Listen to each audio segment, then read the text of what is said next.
보통 우리가 이제 온도가 올라가면 따라 호흡이 늘어나는 걸 볼 수가 있고요. 보통 5도씨 이상에서 시작해갖고 32, 30까지 호흡이 증가하고 35도가 나오면 오히려 떨어지죠. 왜 떨어질까요? 그때는 죽으니까. 이제 좀 간 거예요. 이제 식물체가 서서히 죽어가는 시기이기 때문에 호흡량도 죽으면 어떻게 되죠? 호흡량이 줄어들겠죠. 오히려. 그래서 우리가 광합성 호흡과 세포 분열에 영향을 주는데 온도는 당 생성에 영향을 주고 세포 생성과 호흡, 당 배분에 영향을 준다. 뭐냐면은 온도가 좀 높으면은 일반적으로는요, 과일로 양분을 많이 보낸 경향이 있어요. 근데 제가 꼭 그런 건 아니에요. 이거는. 그리고 온도가 높은 쪽으로 당을 많이 보내요. 예를 들어서 잎과 과일이 있으면은 잎에 일반적으로 과일 온도가 높잖아요. 근데 과일로 양분이 많이 가고 뿌리에 온도가 높으면은 뿌리 쪽으로 양분을 많이 보내거든요. 그리고 가까운 데로 양분을 많이 보내요. 잎에서 과일보다 뿌리가 멀죠. 과일로 양분을 먼저 보내겠죠. 주의점이 하나 있어요. 옛날에는 온도를 저절로 떨어뜨려야 했거든요. 지금 그거를 2012년 이후로 떨어뜨리지 말라고 그래요. 현재는. 가만히 놔둬도 온도가 떨어진다. 그래서 천천히 떨어지는 게 낫다 오히려.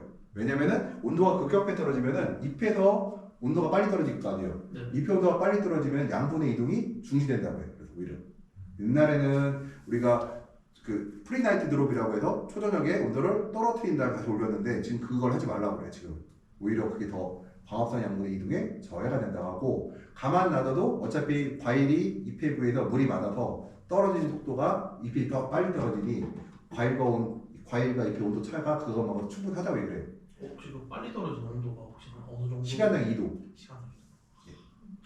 그 다음에 우리가 온도가 광합성에 영향을 주고 온도는 다시 호흡과 세포분에 영향을 준다. 온도가 높으면 세포분을 많이 해적해요? 좀 빨리 해요. 그러니까 온도가 높으면 어때요? 성장 속도가 빠르죠. 성장 속도가. 그러니까 보통 우리가 성장 속도는요, 광합성하고 별 관계 없어요. 온도에 결정나요. 성장 속도는. 물론 광합성도 일부 작용하죠. 제일 중요한 건 온도예요. 그러니까 온도가 높은다는 얘기는 뭐예요? 광합성을 조금밖에 안 됐는데 온도가 높으면은 성장 속도를 늦춰줘야 되는데, 얘가 온도가 붙어버리면 무조건 키가 커버리니까 도장한다고 저러고요. 그것들이. 그러니까 우리가 광합성이라는 거는 실제 광합성하고 순광합성이 있는데, 순광합성은 이제 호흡하고 남는 것들을 우리가 순호흡성이라고 하고요. 그것들을 광이 보면은 우리가 광이 많을 때 광합성 속도가 빠르고 CO2가 많을 때 광합성 속도가 빠르고 적정한 CO2가 농도에서 광이 많을 때 광합성 속도가 빠르다. 여기 보면 이게 1000ppm이고 이게 400ppm인데 보면은 같은 광량에서 보면은 같은 이게 낮은 광이고 높은 광이거든요. 높은 광량이 높을수록 더 높은 탄산가스에서 높은 온도에서 광합성을 더 잘하는 볼 수가 있어요. 그래서 항상 모든 것이 같이 된다는 거고요. 그 다음에 우리가 그 CO2 같은 경우를 얘기할 때 보통 우리가 광 조건이 좋을 때는 제한된 CO2가 보면은요, 볼게요. 그 실베 같은 광 조건이 좋으면은 보통 우리가 400에서 800ppm 정도 고려를 해야 된다고 하는데, CO2라는 거는 뭐예요? 도나 관련 있죠. 그래서 도나 관련이 있어갖고 내가 이 광량에 따라서 탄산가스를 공급해야 되는데, 보시면은 광조건이 좋을 때는 400, 600, 800까지 쭉 올라갈 수가 있어요. 근데 광조건 700 같은 정도 되면, 광조건이 나쁠 때는 올라가지 않거든요. 아무리 공급해봐야 400만 해도 충분하거든요. 400이라는 거는 자연계의 탄산가스 농도잖아요. 이거 충분하다는 얘기죠. 그리고 재밌는 게 내가 지금 500이에요. 400인데 자연계가 400인데 지금 500이에요.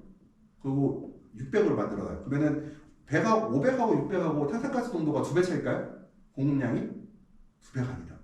3배, 4배를 넣어줘야 200이 맞춰져요. 왜 그럴까요? 확산의 법칙에 의해서 온실에서 어디든지 탄산가스가 빠져나가게 돼요. 내가 문을 닫아도. 그리고 닫으면 완전히 닫는 경우는 없거든요. 조금씩 열어놓거든요. 그러면은 내가 농도 차이가 클수록 더 빨리 빠져나가요. 이들이. 그래서 광과 이산화탄소의 농도는 비례 관계이고, 높으면은 많이 넣고 없으면 넣지 말고, 그다음에 좋은 광에서는 많이 넣고, 그러니까 좋은 광에서 온도를 높게 넣고, 광과 이산화탄소는 비례하고, 그러나 온도는 일정 이상 오르면 오히려 감소한다는 거. 그래서 광과 온도는 가는데 온도가 너무 높아지면 그때 반비례할 수도 있다는 거고요. 감소하고. 쭉 보면은 우리가 난방 파이프를 얘기를 할 때 보면은 증산 작업을 할 때요, 우리가 햇빛이 들어오게 되면은 햇빛에 의해서 이제 증산을 하게 되죠. 근데 햇빛이 없으면 어떻게 돼요? 난방 파이프에서 증산이 일어나죠. 네. 이것들이 일어나는 거고. 그래서 항상 24시간 온도를 볼게요. 우리가 광합 섬유율은 광조건 따라 온도 조절에 최적화된다고 하는데 높은 온도에서 흡수가 빨라지고 뭐 이렇게 하게 있어요. 아무튼 블라블라 그렇게 해요. 근데 여기 하나 주의할 게 있어요. 보다 높은 당인선은 처리 과정은 24시간에서 72시간 정도가 경과될 수 있다. 일정 온도 유지되는 뭐냐면 트렌드 관리라고 해요. 그러면은 우리가 하루 동안 내가 광을 많이 받았어. 근데 내가 온도를 낮게 관리했단 말이에요. 그러면 하루 동안 튼튼해질까요? 나무가 비대해질까요? 아니죠. 그러면은 내일은 내가 오늘 광량이 1800주량에도 불구하고 야간에 온도를 낮게 놓고 오전에 낮게 놔서 평균 온도가 한 18도에 불과했어요. 그러면 내가 2도 정도 부족하잖아요. 2도, 3도가 부족해요. 그럼 어떻게 해요? 내일 같은 광량에서 평균 온도가 20도가 아니라 한 22, 3도로 유지를 하게 되면은 어제와 오늘 합쳐져서 어떻게 돼요? 맞겠죠. 네. 그 다음에 만약에 어제하고 그제하고 온도를 높게 관리했어요. 광에 비해서. 그럼 어떻게 해요? 오늘은 광에 비해서 온도를 떨어뜨리면은 3일 평균 되면 어떻게 돼요? 유사하겠죠. 바로 이 개념을 바로 이 트렌드 분석이라고 해요. 보면은 이게 보통 4월 22일부터 4월 25일까지 3, 2, 3, 4, 5, 4일 정도를 우리가 분석을 해봤죠. 이렇게요. 그러니까 하루치로 움직이지 않는다. 그렇죠. 그리고 평균 온도로 얘기한다고. 평균으로. 1일치, 2일치, 3일치, 4일치 평균으로 얘기해요. 그래도 외국 광고도 보니까 거의 일주일 단위로. 예, 그렇죠. 맞아요. 3일에서 오이는 3일. 토마토와 파프리카는 일주일. 왜? 오이가 빠르거든, 성장이. 3일로 보고. 딸기는 열흘만 봐도 돼요. 성장도 너무 느려서 딸기는. 그러니까 성장 속도에 따라서 3일에서 일주일 정도, 뭐 작물에 따라 열흘도 갈 수 있어요, 이것들. 보면은 온도 갖고 볼게요. 성장 속도가 어때요? 10도, 15도, 20도예요. 20도가 같은 묘를 심어놨는데 20도가 훨씬 꽃이 피고 있죠. 수박도 마찬가지로 20도에서 성장 속도가 빠르고요. 보통 우리가 이거 쭉 넘어가고 그 다음에 저온 장애에서 얘기를 할 때 냉해하고 동해가 있는데 냉해는 생리적 장애로 해서 회복이 가는 것들을 우리 냉해라고 하고 동해는 생리적으로 회복이 안 되는 것들이죠. 이거는 아예 얼어버린 것들. 또 고온 장애 같은 경우는 우리가 고온을 받게 되면은 탄수화물의 소모가 그러니까 광량이 내가 탄수화물을 만들어낸 거에 비해서 사용량이 많아짐으로써 대사장애 발생을 하게 되죠. 그럼 내가 예를 들어서 같은 온도에서 양분의 비축이 많다고 하면은 어때요? 고온 장애가 발생을 덜 하겠죠. 예를 들어서 내가 딱 봤는데 어떤 나무들이 있어요. 근데 고온이야. 그래서 내가 화방을 딱 버렸어요. 그러면 광합성 양분의 여분이 발생을 했죠. 네. 광합성 양분이 발생을 하게 되면 어떻게 돼요? 내가 보다 고온에서 버틸 수 있는 힘이 강해진 거예요. 근데 내가 고온임에도 불구하고 과일을 막 4개씩 달아버렸어. 뭐 어떻게 돼요? 아니면 오이를 다 달아버렸어. 어떻게 될까요? 세력이 확 쫄리면서 그냥 급격하게 세력이 약해진 뿌리가 제일 중요한 게 뿌리가 안 좋아져요. 많이 그러니까 광합성 양분이 없는데 광합성을 조금밖에 안 하거나 온도가 높아서 호흡이 많아진 방국에서 과일을 많이 달아버리면은 뿌리가 약해져요. 왜 뿌리가 약해질까요? 뿌리가 광합성 양분의 공급이 제일 어려워요. 뿌리로 가는 게 제일 어려워요. 왜냐면은 잎에서부터 거리가 멀어요. 특히 오이는 오이 볼게요. 내가 오이를 2달 키웠어요. 길이가 몇 미터예요? 아마 저만큼 자랐을 거예요. 네. 예, 그러면은 여기서부터 잎이 저기 있는데 요 중간쯤에 있는데 여기서 여기까지 당겨야 되겠죠. 얼마나 어렵겠어요. 내가 작년 8월달에 토마토를 심었어. 그리고 이 시점이에요. 그러면은 아마 저 끝머리 가 있을 거예요. 벽에. 그럼 저기서부터 여기까지 어때요? 저 이파에서 여기까지 양분을 공급하기가 쉽지가 않죠. 그래서 보통 우리가 그런 악조건을 넘어갈 때는 과일을 따주는 쪽은 특히 여름에 그래요. 그래서 7, 8월 달에 정식하고 세력이 안 좋으면은 오이고 토마토고 다 절단인 거죠. 딸기도 마찬가지죠. 딸기가 왔는데 요가 희한해. 그거 어떻게 해요? 이라만 그냥 건너 써버리자. 안 달아버리죠. 그냥 넘어가 버리죠. 그러면 회복이 돼요. 그리고 딸기 같은 경우 볼게요. 욕심 부려갖고 일찍 단다고 뭐죠? 냉처리한 걸 일찍 꺼내고 일찍 심었어요. 그럼 어떻게 돼요? 일화방만 따먹는데 뒤로 못 따먹어요. 그래서 되게 그런 얘기 있어요. 저희 딸기 하시는 분들 얘기 들어보면은 일화방 돈 버는 사람들은 뒤로 가면 돈을 못 버텨요. 세력이 급격하게 약해져갖고. 왜냐? 무리해서 깨워갖고 무리해서 해버리니까. 식물이 일단은 자기가 몸을 만들고 나서 자식을 착화시켜야 그 다음에 이제 돌아야 되는데 얘를 뭐라고 하죠? 몸도 안 만들어졌는데 벌써 그냥 착화부터 시켜버리니까 안 좋아진다고 하더라고요. 모든 거는 이치가 다 그런 거고 이거 보면 이제 저온장애들 조직이 이제 붕괴된 것을 보여드린 거고 볼게요. 우리가 식물생리가 이제 온도가 식물생리에 미친 영향에서 보게 되면은 이게 토마토에서 말하는 양분 이제 질산 그러니까 뭐지 인산결핍 증상이거든요. 근데 인산비료가 없어서 결핍이 났을까? 아니라는 거예요. 그럼 뭘까요? 흡수를 못해서죠. 그러니까 저온이라는 거예요. 우리가 판단할 때 이렇게 봐요. 예를 들어서 내가 딱 봤는데 첫 번째 철결핍으로 보여요. 아니면 바이러스 수도 있지만 전체로 봤을 때 철결핍의 증상이 나왔어요. 철결핍으로 판단돼 있어. 그럼 뭘 봐야 되고 그다음에 하는 게 철결핍이 알았죠. 그러면 철결핍이 나왔으니 화학상처를 뿌린다? 맞나요? 아니죠. 그럼 뭘 해야 돼요? 철결핍이 왜 나왔나를 봐야죠. 근데 왜 나왔나 보려면은 전체 구역에서 모서리에서 나왔는지 전체적으로 다 발생했는지 확인해야 되죠. 그리고 나서 뭐래요? pH 측정을 다 해서 pH가 문제인지 아니면 지하부 온도가 문제인지 딱 들어봤더니 배지가 엄청 무거워. 물이 안 빠지고 있어. 그러면 습해가 문제일 수도 있죠. 네. 진단하고 나면은 해결책이 나오죠. pH가 높으면은 배양액을 교제해가지고 우리가 pH가 낮도록 유도하면 되는 것이고 아니면은 뭐 저온 받았으면은 에이 저 구석은 몇 포기 포기하지 할 수도 있는 거고 그 몇 포기를 위해서 보완을 할 수도 있는 거고 이런 것들 있잖아요. 그리고 습해서 그랬으면 가서 배액구를 멍을 더 떨어지면 되는 거고 이게 되잖아요. 이것들이요.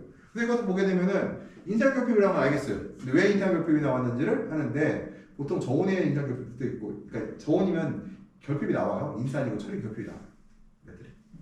딸기에서 결핍이 많이 나오는 이유가 우리가 볼 때 저온으로 봐요. 왜냐면 딸기고 토마토고 오이고 안에 저온이 그러니까 생육저온은 토마토 그러니까 근권의 저온이 15도부터 16도부터 한 26도까지거든요. 저온은. 근데 우리가 그렇다 하더라도 뭐 12도 떨어져도 된다고 해요. 12도에 살기 살아요. 32도 되고 괜찮긴 한데 아무리 좋진 않겠죠. 계속되면 고온피 애들 보게 되면은 이제 화상 입은 것들. 얘는 왜 이렇게 잎이 말렸을까요? 햇빛이 너무 세니까 물을 안 뺏기려고 이제 오버라게 된 거고 색깔이 이쁘게 안 나는 것들. 그 다음에 색깔이 이쁘게 안 나오죠. 이렇게 착색 분량가 나고 이렇게 착색 분량. 그러니까 라이오펜 합성 기능이 떨어지거든요. 이렇게 되면.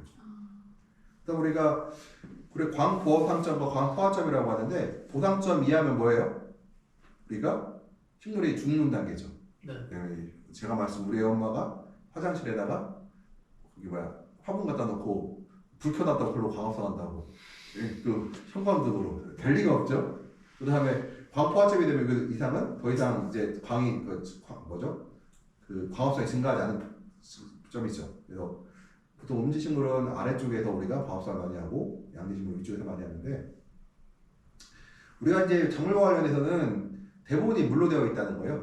그래서 물로 되어 있고 구조가 그리고 물은 갖다는 뭐 첫 번째가 광합성의 원료인데 이건 1%밖에 사용 안 해요. 그러니까 H2O 중에서 우리가 산소를 만들죠. O2로 산소를 만들고 H를 갖고 뭘 만들어요?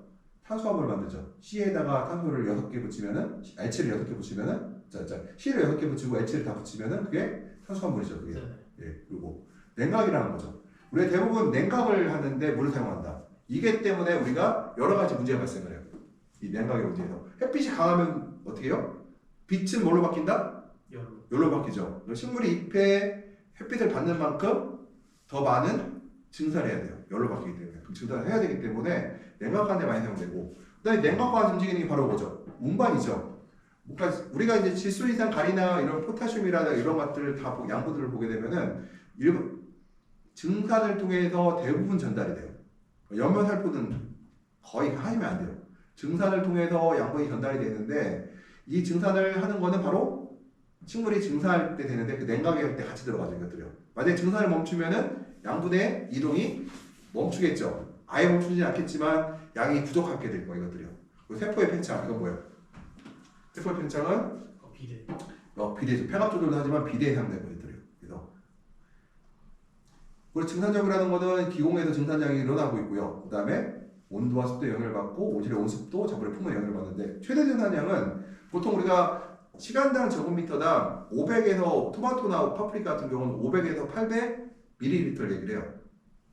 그러면은 제곱미터당이니까 그럼 리터당 평당 치면은 한 500ml 치면은 평당 한 1.7 정도 필요한 거죠. 시간당. 그러면은 3시간이면은 한 5리터? 그러면은 내가 8봉씩 넣으면은 간단하게 얘기해서 뭐 한 6, 700 정도 들어가겠죠. 시간당 이게 물이 만만치 않게 들어가요. 이 약이 그래서 제가 시간당 거의 지금 5, 6, 7월 달에 오이나 토마토나 파프리카가 하루에 증산하는 양이 얼마라고 했어요? 50톤 이상. 50톤 이상. 엄청나죠, 그러니까. 이거를 농장 운영하는 사람들은 얘기를 하면은 그 다 알고 있는데 그 일반적인 공업하는 사람한테 50톤이라고 하면 깜짝 놀라요. 그리고 공조하는 사람한테 50톤이라고 얘기하면 깜짝 놀라요. 그러냐? 왜냐 사람이 여기서 1000명이 산다고 해서 하루에 우리가 5리터의 물을 지금 말 먹진 않잖아요. 네. 근데 우리는 그 식물들은 한 나무가 2리터 사람들이 먹는 거예요. 한 분기가. 엄청난 거죠, 그러니까 이게. 그리고 2리터 사람들이 물을 먹죠. 나가는 물도 또 있잖아요. 먹고 흘러내리는 물도 있고. 그리고 우리가 증산을 통해서 풍부를 낮추고 자기 체온을 떨어뜨리고요. 그 다음에 겨울철에는 급양량을 줄여 증산량을 줄이면은 포본이 약간 상승하여 수확시기를 빠르게 할 수도 있다는 거. 겨울철에는 우리가 급양량을 줄이기도 하지만 이시를 높여요. 물을 적게 빨아먹게 하려고. 그래서 우리가 기공해서 이 안에서 이제 가스의 교환이 일어나는데 이 안의 습도는 몇 %일까요? 거의 100%예요. 그래서 무조건 바깥으로 물이 빠져나가게 돼 있어요. 일반적으로는. 특수한 상황 빼고는 이 안에 수증기가 바깥으로 빠져나가고 그 다음에 여기서 광합소를 하니까 어떻게 이산화탄소 빨아먹었으니까 바깥보다 요 안에가 낮겠죠. 그러면 어떻게 확산의 이 안에 들어가겠죠. 네. 바깥의 농도가 높으면은 더 잘 들어가겠죠. 그래서 그런 얘기도 해요. 흐린 날 탄산가스의 농도가 높으면은 광합성을 더 잘하지 않느냐. 많이 집어넣으면 맞죠, 그 얘기는. 근데 얼마큼 많이 하느냐가 문제죠. 탄산가스는 공짜가 아니니까. 공짜라고 하면은 넣어도 되는데 공짜가 아니니까 이거를 우리가 효율성을 갖고 따져야죠. 킬로그램 내가 350원을 줬는데 킬로그램 350원이었으면 내가 최소한 700원은 벌어야 될 거 아니에요. 여기서 우리가 이제 보면은 그 식물체 물의 경도는 기공에서 수증기가 나가고 세포 주변 물을 이용하고 물관의 물을 이용하고 흙에서 물을 흡수하고 물을 수동적으로 이용해요. 그래서 증산을 이용한 에너지는 뭘까요? 물을 에너지를 사용하지 않고 그냥 압력에 의해서 쭉 빠져나가는 물들이죠. 네. 근데 문제 증산이 안 되면은 뿌리로부터 물과 양분이 흡수가 안 되는데 이게 최소한 유지돼야 돼요. 이걸로 우리가 최소 증산량이라고 해요. 최소 증산량 같은 경우는 제곱미터당 15에서 25g을 얘기해요. 시간당. 15에서 25g이면 우리가 문을 닫았어요. 하우스 문을 닫았어. 50을 닫았어. 내가 2렉타예요. 만제곱미터죠? 그러면은 얼마예요? 시간당? 150리터에서 250리터. 10시간이면은 1.5톤에서 2.5톤. 그럼 여기서 수증기를 만들려면 뭐가 필요해요? 열에너지가 필요하죠. 난방을 하지 않고 증산을 유도할 방법이 있어요, 없어요? 없죠. 에너지 보존 법칙을 어긋나니까 할 수가 없잖아요. 그러니까 우리가 에너지를 사용하지 않는다는 얘기는 증산을 하지 않는다. 증산을 하지 않는 얘기는 양분의 흡수를 하지 않는다. 그러니까 결과적으로는 증산을 하지 않으면은 칼슘 결핍이라든가 이런 여러 가지 tip번들 발생하는 것들. 보면은 우리가 딸기에 tip번 심하죠. 왜 tip번 심할까? 저도 생각해봤어요 한번. 밤에 저온 관리하니까. 예, 증산을 못하니까 그런 거죠. 여긴 증산, 여긴 tip번 안 나오죠. 온도 높게 하니까. 수분이 이동이 잘 안 돼서. 왜요? 그러니까 온도가 낮아서. 온도가 왜 낮아 여기가? 아 여기 말고 다른 데가 티번이 많이. 아, 그렇죠, 그렇죠. 여기는 안 되기잖아요. 여기도 아마 거의 한 8도에서 10도로 관리하는 거 10도 정도면 충분해요. 도 이렇게 관리하는 데는 좀 괜찮다고 했죠. 네. 그러니까 7, 8도 유지하면 팁번이 나올 수밖에 없거든요. 왜냐? 증산을 못하니까. 그러니까 사람들은 자꾸 증산 안 나오니까 칼슘 결핍이라고 뭘 뿌려요? 연면시비 하죠. 연면시비 하면은 더 증가해요, 그것들이. 왜 증산을 더 못하니까. 물 뿌리면 증산이 안 되거든, 잎에 물 묻으면. 네. 그래서.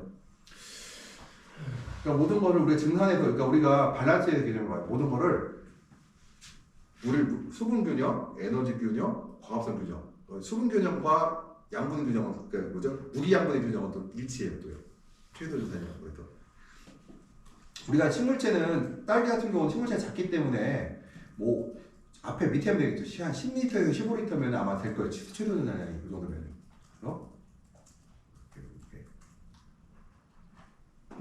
그리고 이제 최저 난방 온도 같은 경우는 증산량을 증대시킨다. 그래서 우리가 최소 난방 파이프로 올리는 것 중에 하나가 바로 최소 증산량을 맞춰주려고 하는 것들이 있어요. 그것들이요. 그다음 요즘에는 그 최소 난방 파이프도 열을 쓰게 되니까 증산을 쓸데없이 만든다고 해서 요즘에는 수직팬을 이용해서 위에서 수직팬이라고 있거든요. 수직팬을 이용해서 위에 있는 건조한 공기를 밑으로 불어갖고 왜냐면 위에 공기가 건조하거든요. 위에 공기를 불어서 아래로 넣어주게 되면은 습한 건조한 공기에 의해서 수준 그 증발이 더 같은 온도에서 같은 에너지로 더 많이 된다고 해요. 그런 것들이 그렇다 하기도 하고. 그래서 광도가 낮을 때는 높을 때 차광을 하고 과증상을 방지하고 난방 파이프를 이용해서 최소 증산을 만들고 난방을 해서 난방하는 목적은 얼어 죽지 않는 게 아니라 증산을 하는 데 목적이 있어요.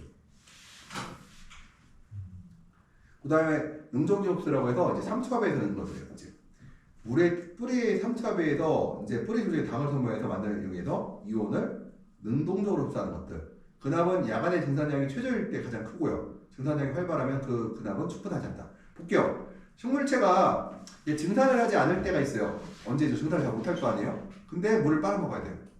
그러니까 물을 빨아먹게 돼요. 물을 흡수하게 돼요. 이때는 삼투압에서 빨아먹게 되는데 삼투압에 빨아먹는 조건이 뭐냐면 지하부에 물이 많게 되면 삼투압이라는 거는 근권의 이시가 낮을 그러니까 배제의 이시가 낮아야 많아져요? 높아야 많아져요? 낮아야 뿌리에서 물을 당기는 힘이 강해져요. 그러면 예를 들어 볼게요. 지하부의 이시가 낮으면은 삼투압에서 뿌리가 물을 많이 빨아가겠죠. 물이 빨아갔는데 증산이 안 일어나요. 증산이 안 일어나면 무슨 일이 발생을 해요? 예? 일액이 나오고 그렇죠. 일액이 나오겠죠. 거기다가 또 하나가 근압 지하부의 온도가 높다고 가정해 볼게요. 밤에 근권의 온도가 높아요. 그러면은 호흡량이 늘어남에 따라서 뭘 해요? 근압이 더 강해지겠죠. 물을 많이 빨아먹겠죠. 우리가 야간에는 이 삼투압에 대한 걸 줄이기 위해서 함수량을 떨어뜨리고 근권의 이시를 높이고 그 다음에 온도를 떨어뜨리려고 그러니까 근권 온도를 못 떨어뜨려 우리가 떨어뜨리지 못하지만 그렇게 유지하려고 하는 거예요. 이런 쪽으로 낮추는 게 좋다는 거죠. 근권 온도가. 그래서 능동적인 흡수는 삼투압의 흡수다 이렇게 하면 될 것 같아요. 우리가 그 수분 흡수량하고 증발량이 같으면은 식물이 멀쩡한 거고 그 다음에 수분 흡수량보다 증산량이 많으면은 팽압을 줄이면서 완충 역할의 물을 취한다. 완충 역할은 뭐냐면은 식물에 물을 저장하는 셀들이 있어요. 거기 물을 떼다가 가기도 하고 또 하나가 뭐가 있을까요? 과일들이 바로 버퍼 기능이에요. 물을 부족하면 과일의 물을 뺏어가기 때문에 어떨까요? 과일의 크기가 줄어들겠죠. 벽곱성원하고 오이가 쉬워지기도 하고. 그 다음에 수분 흡수량보다 증산량이 적을 경우는 어떻게 될까요? 과가 찢어지고 뿌리가 찢어지기도 해요. 뿌리가 찢어지면 그때 시드름병과 뭐가 발생할까요? 시드름병이 발생하고 여러 가지 병들이 발생하겠죠. 뿌리에 썩으면서. 우리가 수분에 대할 때 거의 대부분을 증산을 이용하고 일부만 사용하는데 식물의 세포 신정은 다음과 같은 조건이 이루어진다. 뿌리량이 많아 물을 잘 흡수할 때, 뿌리가 좋을 때 한번 근권 이시가 낮을 때, 근권 온도가 높을 때, 증산량이 적을 때. 이렇게 따지면 언제예요, 이게? 야간에 물 많이 줬을 때 그렇게 되는 거죠, 이것들이. 그래서 근권 이시가 높게 만들려면 어떻게 해야 돼요? 물을 일찍 끊어주면 되는 거고 우리가 또 물을 일찍 끊어주면 지하부의 함수량이 떨어짐으로써 이걸 줄여줄 수가 있겠죠. 밑에 거는 우리가 건들 수가 없어요. 증권 온도는 못 건드려요. 증산량은 높게 할 수 있어요. 어떻게 하면 될까요? 난방을 돈을 쓰면 돼요. 난방을 하면. 근데 난방을 많이 하면 돈이 들어가니까 우리가 난방을 하지 않고 최소한 물을 적게 먹을 방법을 찾다 보니 근권 이시를 높이는 쪽으로 가요. 그러니까 겨울에는 근권 이시를 8, 9, 10까지 올려요. 토마토는. 오이도 4, 5, 6까지 올려요. 근권 이시를. 그래야 물을 적게 빨아먹는 거예요. 보면은 근권 이시가 높으면요. 근권 이시가 낮으면은 뭐가 생기냐면 또